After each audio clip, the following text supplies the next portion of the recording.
Olá, esta é a segunda aula da semana da redação definitiva. Na aula 1, nós vimos a importância de se alcançar uma nota excelente na redação em concursos, pois essa nota influencia diretamente na sua classificação, podendo fazer você subir, descer ou até mesmo ser eliminado.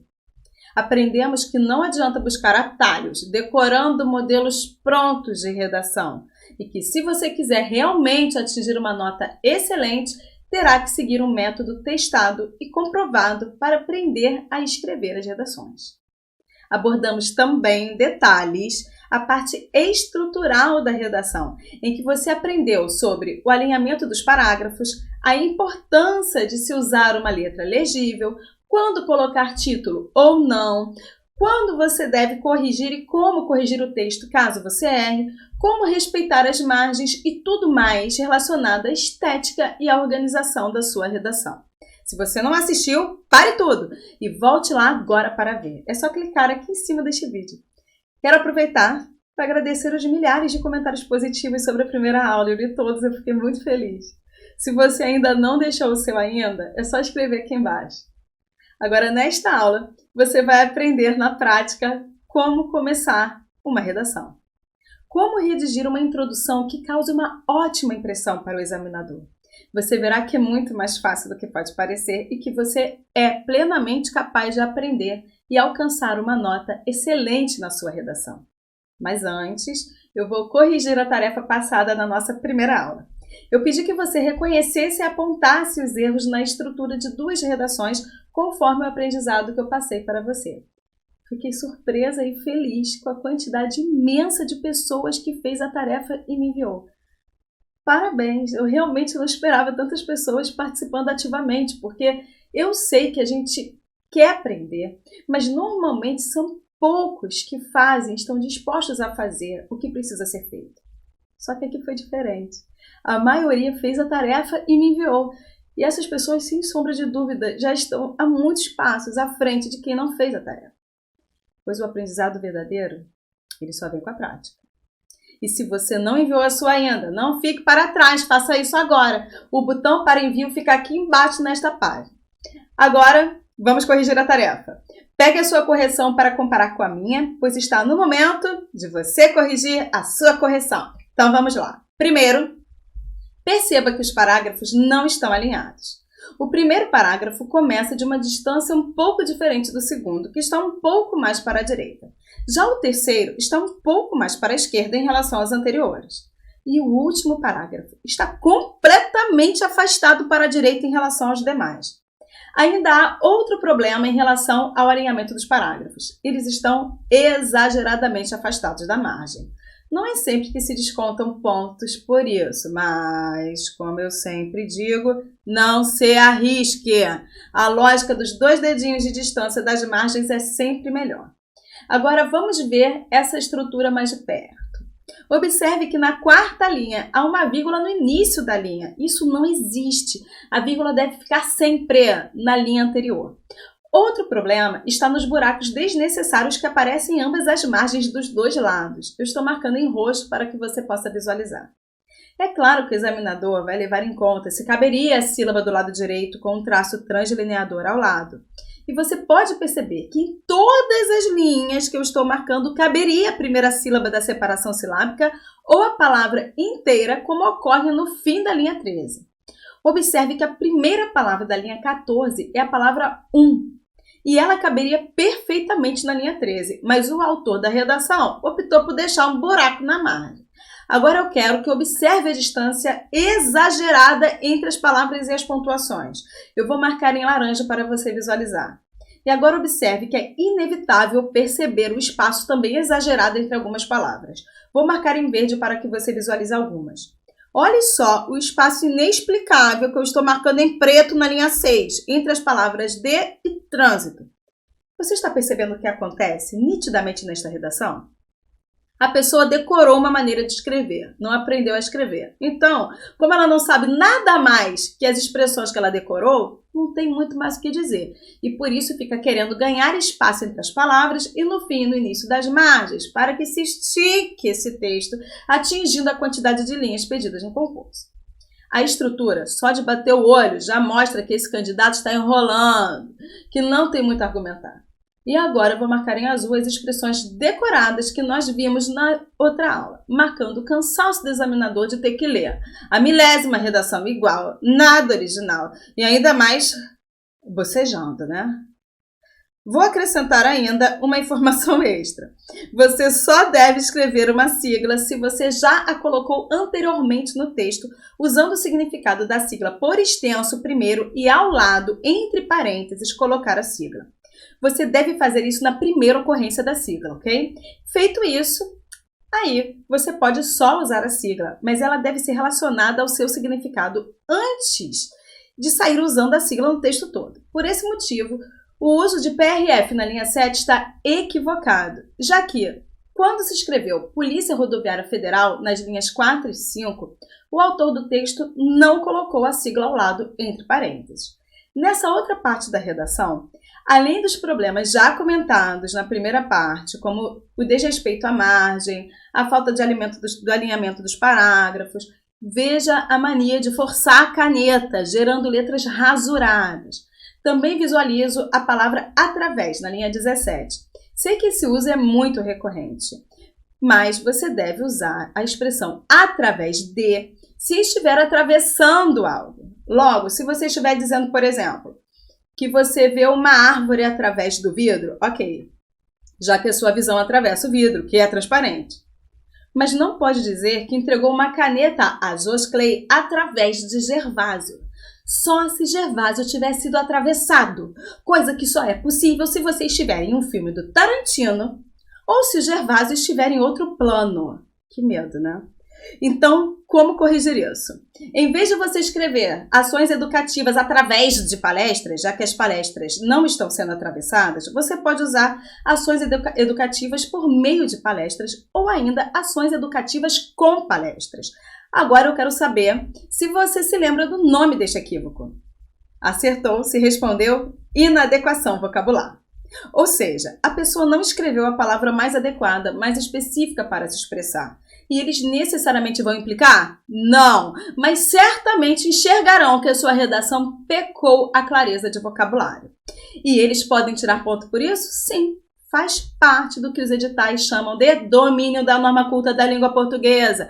Você demonstra domínio utilizando o vocabulário adequado e boa parte dos problemas em redação está nas palavras selecionadas. Agora vamos ao segundo texto em que eu pedi para você reconhecer e apontar os equívocos estruturais. Olhando para o alinhamento das margens, você pode ver que está muito melhor que o outro. Sobre isso não houve erro. Está alinhado de ponta a ponta e esteticamente, sem dúvida, já é melhor que o anterior. No entanto, a estrutura decorada está bem óbvia. Inclusive, são os mesmos elementos da outra. Para você ver que bizarro isso, quantos textos exatamente iguais são entregues ao pobre examinador. No entanto, essa redação tem uma observação interessante. Dessa vez, o elemento coesivo decorado foi transformado em algo bem desenvolvido. É esse trecho que eu estou marcando em vermelho. Dentre tantas formas de transgressão e tais fatores destacam-se. Qual a diferença para a outra redação? Vou colocar aqui na tela o que estava escrito na outra. Dentre tantos fatores destacam-se. Veja que no primeiro foi esclarecido tantas formas em relação a que, dentre tantas formas de transgressão. O segundo só colocou dentre tantos fatores destacam-se, sem dizer o assunto. O texto parece sem coesão, sem ligação. O que faz o leitor saber do que se trata não é o simples fato de estar escrito antes, mas o link que você realiza com a ideia anterior. Lembrando que a disputa na redação é por décimos. Estrutura não é para errar. Eu espero que você tenha aproveitado essa correção. Eu ainda acrescentei elementos a mais para você incrementar aí o seu resumo. E vamos que vamos com o assunto da aula de hoje. Quando você se inscreveu na Semana da Redação Definitiva, caiu numa página em que havia uma área para comentários. E eu pedi para vocês me contarem ali sobre as suas dificuldades em redação. O comentário mais comum foi: eu não sei começar a minha redação. Professora, eu não sei começar, mas depois que eu começo, eu vou. Não é assim? Fique tranquilo que hoje seus problemas serão resolvidos. Primeiro, entenda que a sua mente não pensa de acordo com a norma culta da língua portuguesa o tempo todo. Você pensa como fala. E esse já é um empecilho para você ficar travado na hora de começar a redação, porque você acha que tem que começar já pensando exatamente com uma estrutura gramatical perfeita e uma adequação vocabular impecável. E primeiro, você deveria refletir sobre o tema, ruminar sobre o que você pensa sobre o assunto, para só depois pensar em começar. Um bom escritor não lê o tema e sai escrevendo. Esse cara pensa nas possibilidades, nas melhores formas e começa em seguida. Segundo, é importante você entender que não somos iguais, ou seja, as nossas mentes loucas funcionam de forma diferente. E pode ser que você se dê muito melhor pensando no fim antes de pensar no início, como acontece com diversos alunos meus. Então, relembrando a estrutura básica de uma redação. A introdução deve apenas apresentar o assunto, anunciar do que se trata e já expor o posicionamento do autor a respeito do tema, porque toda a redação deve se nortear e defender esse posicionamento. O desenvolvimento deve conter comprovações dessa defesa anunciada na introdução. Causas, consequências, oposições. E não se esqueça disto, exemplos. Lugar de exemplo é no desenvolvimento. A conclusão deve fechar a ideia apresentada na introdução e expor uma solução crítica. Você deve ser crítico sim, atacar erros e expor soluções possíveis, plausíveis, viáveis e claras de serem entendidas. Essa é a lógica da redação dissertativa. Ocorre que muitas vezes, ao ler o tema, a primeira coisa que vem à sua mente são exemplos sobre aquele assunto. E qual é o lugar do exemplo? No desenvolvimento. O que você faz então? Você pega a sua prova e já monta um esboço no desenvolvimento, num cantinho. É importante não ocupar ainda as linhas do rascunho, ok? Você vai, só esboçando a lógica em volta para não perder a ideia e ajudar a sua mente a começar. Então você vai escrevendo em volta da folha do rascunho, ou mesmo usa os espacinhos em volta da prova objetiva. Se você não escrever imediatamente o que pensou primeiro, quando você chegar ao desenvolvimento, você terá esquecido esses exemplos. Não os perca. Claro, você vai escrever o desenvolvimento primeiro e depois, quando escrever a introdução, você vai reler esse desenvolvimento e cortar os excessos, ou acrescentar o que julgar necessário, além de interligar os parágrafos para que haja coerência entre as partes e unidade nesse texto. Não perder as ideias e começar a rascunhar os pensamentos é a melhor maneira de se ativar o escritor do início do texto. Pode ser também que aconteça uma outra situação. Você, após a leitura do tema, só pensa em maneiras de solucionar o problema. Então, ser de luz. Você precisa escrever a conclusão antes de escrever a introdução, pelos mesmos motivos que comentei sobre o desenvolvimento. Tive uma aluna que escrevia uma excelente conclusão, mas a introdução era fraquíssima, bem como o desenvolvimento. Meu conselho para ela foi: como você é muito boa de conclusão, comece a escrever a partir da conclusão. Os parágrafos de introdução e de desenvolvimento terão a tendência de melhorar e de ficarem mais ricos, justamente porque a sua conclusão, que é excelente, ela é que vai nortear a qualidade do seu texto inteiro. E foi exatamente o que aconteceu. A nota dela se elevou de uma forma absurda e ela passou a perder muito menos tempo do que ela perdia antes, porque aceitou a ordem como a mente dela funciona. O mesmo deve acontecer com você. E você deve testar as diferentes formas de escrita e de ordem sobre como começar o texto. E depois, como um quebra-cabeça, você organiza a estrutura da dissertação. Terceiro, antes de aprender como começar, você deve saber como não começar. Não use as mesmas palavras do tema para começar o texto ou as mesmas palavras do título, caso haja um. Sabe quando você estava na escola e perguntavam: quais as causas que deram origem à Segunda Guerra Mundial? E você respondia: as causas que deram origem à Segunda Guerra Mundial são... Ou seja, você respondia repetindo a pergunta inteira antes de chegar à resposta. Então, é a mesma impressão infantil que você deixa para o examinador quando você repete o que ele disse antes de realmente escrever um texto seu. A chave para o início do texto é a autenticidade. Fuja de inícios clichês. Cheguei a comentar brevemente na aula anterior sobre algumas dessas expressões, mas precisamos aprofundar para você entender por que não deve usar certos termos. São sempre os mesmos, decorados, iniciando redações, como se para escrever uma dissertação você precisasse dessas expressões. Você pode ler dissertações em jornais, em colunas de opinião e em sites de profissionais da escrita como redatores. Nenhuma delas começa com "é notório que". Entenda que, como comentei na nossa primeira aula, os editais pedem redação autêntica e original. E você certamente não alcançará essa originalidade escrevendo um texto que comece igual ao de mais de 1000 pessoas. Então, como fazer? Imagine o seguinte: é notório que a violência nos grandes centros urbanos chegou a um ponto inaceitável. O que esse "é notório que" acrescenta a essa informação? Nada, não diz absolutamente nada. E é mesmo só a sua opinião. Na maioria das vezes, se você simplesmente cortar essa expressão, a frase inicial, a tese, aquilo que você defende, já está pronto. A violência nos grandes centros urbanos chegou a um ponto inaceitável. Pronto. Percebeu como essa expressão é uma muleta desnecessária que só faz o seu texto parecer igual aos de milhares de candidatos? Outras expressões que você vai cortar da sua vida, hein? Todos sabem que. Essa expressão é inverossímil. A lógica da dissertação é defender um ponto de vista com o intuito de convencer alguém. Como você vai convencer o cara que lê a sua redação se você já começar com algo absurdo? Como você pode afirmar que todas as pessoas sabem o que você está dizendo? Você nem conhece as pessoas todas que existem no mundo para fazer uma afirmação genérica e louca dessas. Então, esse texto está querendo enganar alguém. Ele é péssimo. Outra expressão muito se discute sobre, e suas variações. Muito se tem debatido, muito se tem discutido, as pessoas têm debatido muito sobre. Não importa se é debate ou discussão, não use. O seu ponto de vista, por exemplo, sobre a violência, é que as pessoas discutem muito sobre violência.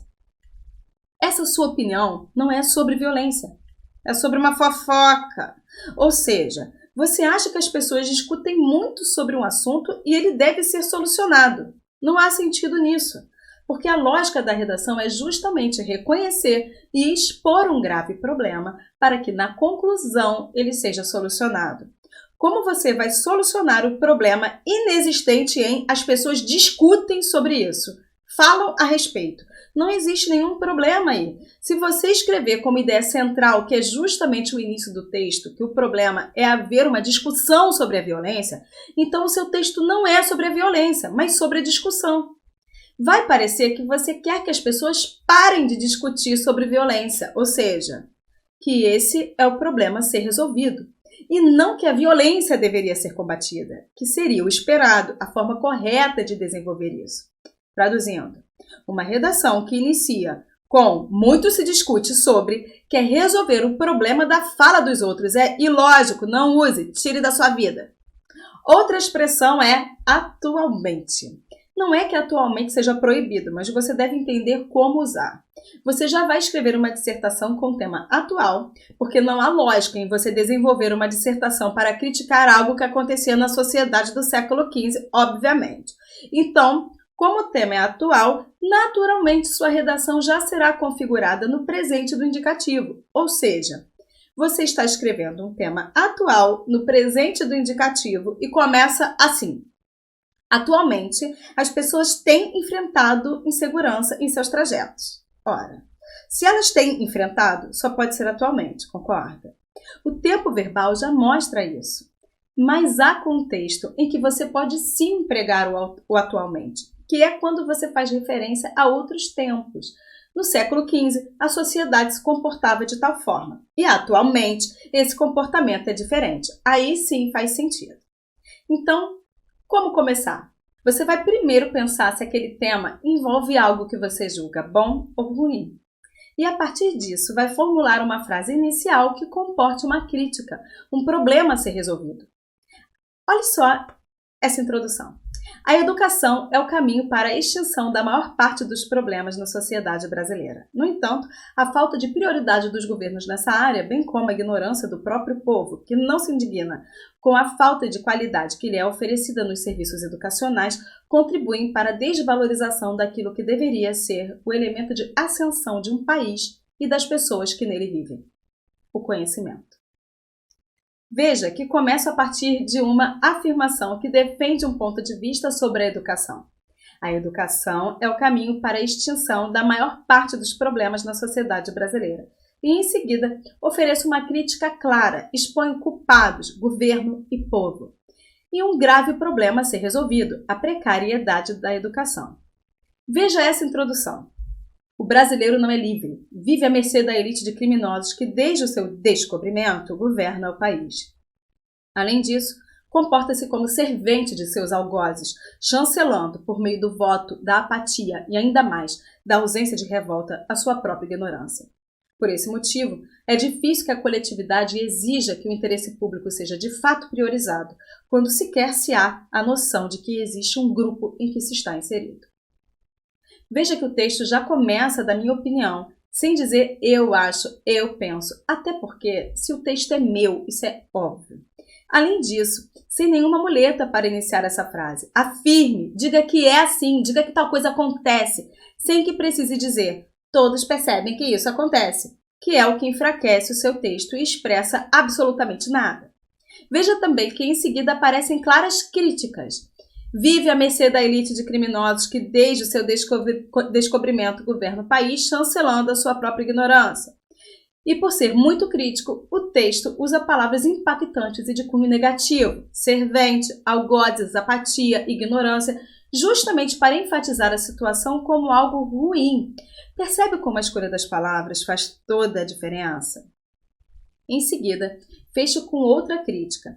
É difícil que a coletividade exija que o interesse público seja de fato priorizado quando sequer se há a noção de que existe um grupo em que se está inserido, que é o que eu vou provar depois no desenvolvimento.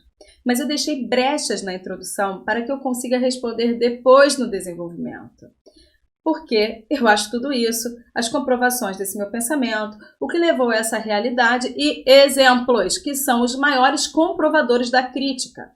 Há diversas maneiras de se começar um texto, mas você não pode se esquecer de que seu início deve dar a deixa para que algo seja esclarecido e comprovado na parte do desenvolvimento e também para que seja solucionado no parágrafo destinado à conclusão. Essas deixas são colocadas na introdução. O início do texto não responde às questões, apenas anuncia um problema e com quais causas ele se relaciona, que nesse caso são a ignorância e a passividade do povo, além dos governantes que se comportam como criminosos e não como líderes. Essas duas figuras, governo e povo, sempre estarão no centro daquilo que gerou problemas quando se trata de coletividade. A questão é que não precisa escrever dessa maneira engessadinha. Um culpado é o governo, o outro é o povo. Existem maneiras de você manter a fluidez do texto sem parecer que você está infantilmente recitando um textinho para a família no Natal, entende? A questão é, eu realmente estou refletindo sobre o problema? Ou eu estou apenas reproduzindo uma cópia do que me passaram? Quando o seu texto começar a reproduzir questionamentos e antecipar possíveis respostas de quem pense o oposto, ele terá alcançado a desenvoltura ideal. Quem escreve dissertação está sempre pensando em alguém questionando em sua mente. Ok, mas e se acontecesse outra coisa? E aquela situação que apareceu na mídia na outra semana e vai contra o que você está colocando aí no texto? O seu texto antecipa os questionamentos dos opositores. Não ignora a existência de outros pontos de vista. A chave de qualquer dissertação se chama contraditório. Se você pensar que o desenvolvimento é o lugar certo para antecipar essas oposições, a sua introdução já mostrará seu ponto de vista e deixará a possibilidade de você expor essa reflexão a seguir. Então, o que eu quero dizer? Quando você monta o início, você já deve pensar se o meio ou o fim são viáveis, se você realmente vai ter exemplos sobre isso e soluções. E você só consegue escrever uma introdução que possibilite o restante do texto se ela tiver gravidade. Quero destacar também que as aspas que eu coloquei na palavra descobrimento também marcam uma crítica, já que o Brasil já existia e já continha seres humanos vivendo nele muito antes de os europeus chegarem aqui. Isso está implícito nas aspas. É como se eu dissesse, chamam de descobrimento, mas não descobriram nada. Ou seja, descobriram, só que não. Agora é a sua vez. Eu vou colocar aqui uma introdução com alguns dos problemas citados e o seu treinamento consiste em entender a ideia central, ou seja, é sobre o quê? Marcar os problemas encontrados. Reescrever esse parágrafo de introdução, aqui em vermelho, de forma clara, coesa, crítica e sem clichês. Todos sabem que a inclusão social é o conjunto de ações que garante a participação igualitária de todos na sociedade. Como diz a lei, todos têm os mesmos direitos e uma forma de garantir isso é ofertando trabalho. Corrija isso aí.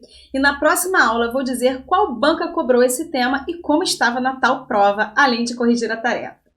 E depois de feita a introdução, o que vem? Desenvolvimento e conclusão. Na próxima aula você vai saber como descobrir quais são as expectativas do examinador. O que ele realmente espera de você para lhe conceder uma nota máxima. Além disso, vou revelar os 9 passos que você deve seguir para treinar redação com o máximo de eficiência. Você terá o roteiro do sucesso. O melhor sempre fica para o final. E eu recebi muitas mensagens nesta semana perguntando se eu tenho um curso completo de redação de português e se eu corrijo redações. Algumas dessas pessoas até já querendo se inscrever. E eu fico muito feliz com o interesse, mas no momento as inscrições para os meus treinamentos estão fechadas. Embora as aulas sejam online, as turmas abrem poucas vezes no ano e com vagas bem limitadas, para que eu possa acompanhar com qualidade de verdade os meus alunos. São muitas tarefas de redação para eu corrigir e eu não consigo dar conta se tiver muita gente, essa é a verdade. Então a boa notícia é que a abertura da próxima turma está chegando e ao final da próxima aula eu vou explicar como você pode fazer para disputar uma vaga caso eu tenha interesse. Agora, você tem 2 desafios. O primeiro é fazer a tarefa desta aula conforme eu expliquei e enviar por meio do botão verde que está escrito enviar as tarefas, que está aqui nesta página. Lembrando que quem entregar as tarefas das 3 aulas até às 19 horas do domingo ganhará o meu livro digital, o Manual da Redação Definitiva. E o segundo desafio é resumir esta aula e postar no feed do seu Instagram. Não é para me enviar no privado. E faça isso com as hashtags Semana da Redação Definitiva e hashtag Resumo da Aula 2.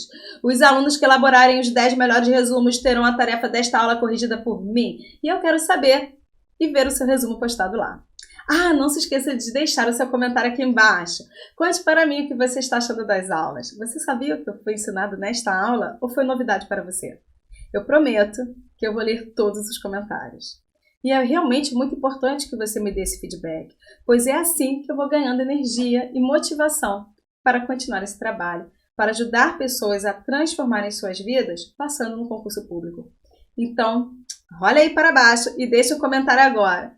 Eu não sei se você sabe, mas existe um grupo no WhatsApp da Semana da Redação Definitiva, em que eu aviso sobre a liberação das aulas e envio dicas exclusivas. Se você ainda não entrou, a hora é agora. Clique aqui embaixo para entrar no grupo. E se você ainda não me segue no Instagram, no Facebook e no YouTube, faça isso agora, pois eu estou sempre postando conteúdos atuais e muito importantes para a sua preparação. Aqui embaixo você encontra esses links das minhas redes sociais. Por fim, chame seus amigos para participar deste evento. Você deve conhecer alguém que está estudando para concurso também, ou que gostaria de estudar. E você pode ajudar muito essa pessoa compartilhando esse conteúdo com ela, não é? Faça isso agora, pois as aulas sairão do ar no final desta semana. Eu realmente acredito que o treinamento certo leva você aonde você quer chegar, desde que você se coloque disponível para isso. Então, aproveite essa oportunidade e não se esqueça. O objetivo da sua vida é se livrar de mim passando logo no concurso. Vá para a luz do saber, que é o que você atinge quando faz as tarefas. Até sexta. Tchau, tchau. Nas primeiras redações eu fui muito mal. E na véspera da prova do TRF, ela corrigiu minha última redação, que o máximo da nota era 30. Então eu tirei 28 na última redação que ela corrigiu. E aí fiz a prova do TRF com todo o conhecimento, as técnicas que ela passou, relembrando cada coisa que eu não poderia fazer de errado. E aí depois teve a correção da prova e eu tirei exatamente os mesmos 28 pontos que a Tati tinha me dado. E o máximo era 30. Então eu consegui uma nota muito boa. A redação realmente fez com que minha colocação subisse bastante. O curso da Tati super recomendo, porque pra mim é o que eu falo pra ela, é a melhor professora de português e de redação que eu já conheci. Eu fiz várias provas e a maioria eu não tive correção da redação, então realmente quando eu comecei esse curso com a Tati eu ainda não tinha noção como minha redação estava para um concurso, né? Mas eu tinha, até por orientação dela, eu tinha noção da importância que isso poderia ter no futuro, e eu vi isso, né, esse ano, principalmente, final do ano passado para esse ano, com algumas redações minhas que já foram corrigidas. Né, eu fiz 90 de 100 na prova da UF, onde eu me encontro atualmente. Né, eu acho que foi um resultado muito bom. Na prova do IFAM também, que foi feita no ano passado, eu quase gabaritei a redação. Também vi bastante a diferença no concurso do TRT15, né, 15ª região, porque eu vi que eu subi umas 300 posições só em função da redação, apesar de não ter sido convocado ainda também, mas eu vi a diferença que a redação pode fazer numa prova. As minhas maiores dificuldades na redação, como eu já vinha estudando há um tempo, não eram tanto na parte gramática ou na parte estrutural em relação à pontuação, nada disso. Acho que a minha maior dificuldade era ganhar tempo.